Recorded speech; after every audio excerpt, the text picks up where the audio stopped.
অনেকেই অক্টোপাস খাওয়া দেখলে ঘৃণা করেন যে "উয়াক, এগুলো কিভাবে খায়?" কিন্তু বিশ্বাস করেন এটা দেখতে তেমন লাগলেও খেতে কিন্তু অনেক মজা। তো সেদিন আমার ভাবি বাসায় এই অক্টোপাস ফ্রাই করেছিল, যেটা খেতে অনেক মজা হয়েছিল। সো ভাবলাম আপনাদের সাথে শেয়ার করি। প্রথমে অক্টোপাস গুলো ক্লিন করে নেওয়া হচ্ছিল।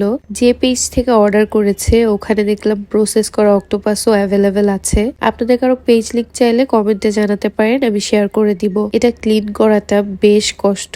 ভাবি বলছিল এটা ক্লিন করা নাকি অনেকটা গরুর ভুঁড়ি পরিষ্কার করার মতো। ক্লিন করার সময় বেশ বাজে স্মেলও আসছিল।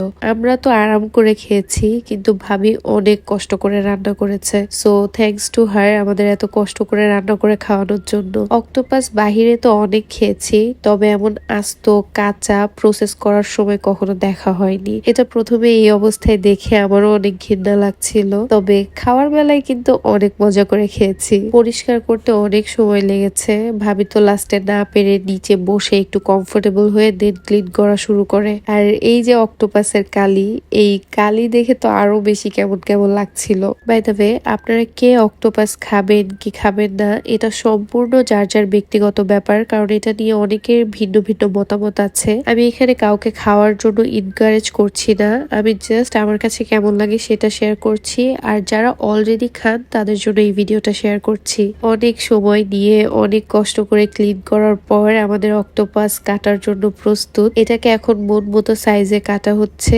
কাটা শেষে এটাকে আধা ঘন্টা মতো ম্যারিনেট করে রাখা হয়েছিল। ইনগ্রেডিয়েন্টস গুলো দেওয়ার সময় আমার ভিডিও নেওয়া হয়নি, সো আমি মুখে বলে দিচ্ছি। এখানে হচ্ছে আদা বাটা, রসুন বাটা, লাল মরিচ গুঁড়া, সামান্য হলুদ, গোলমরিচ গুঁড়া, লবণ, সয়া সস, টমেটো সস আর লেবুর রস দিয়ে মাখিয়ে এভাবে রাখা হয়েছিল যেন কোনো প্রকার বাতাস ঢুকতে না পারে। এরপর এটাকে প্রায় আধা ঘন্টা পর খুলে এখানে কর্নফ্লাওয়ার দিয়ে ভালো মতো মাখিয়ে নিচ্ছিল। কর্নফ্লাওয়ার দেওয়ার পর ভাবির মনে হলো যে এটাতে ডিম দিতে হবে, তাহলে ব্রেড ক্রাম্ব গুলো ভালো মতো লাগবে। সো ভাবি এখানে একটা ডিম দিয়ে ডিমটা ভালো মতো ফাটিয়ে মাখিয়ে নিল। আপনারা আপনাদের অক্টোপাসের পরিমাণ অনুযায়ী ডিম দিয়ে দিতে পারেন। এখানে প্রায় সবকিছুই ভাবির আন্দাজ মতো পরিমাণে দিয়েছিল।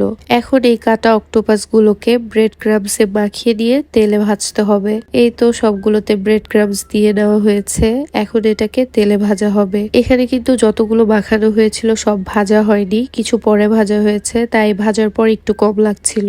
এদিকে আবার বারবিকিউ উইংস বানানোর জন্য চিকেন উইংসও ভাজা হচ্ছিল।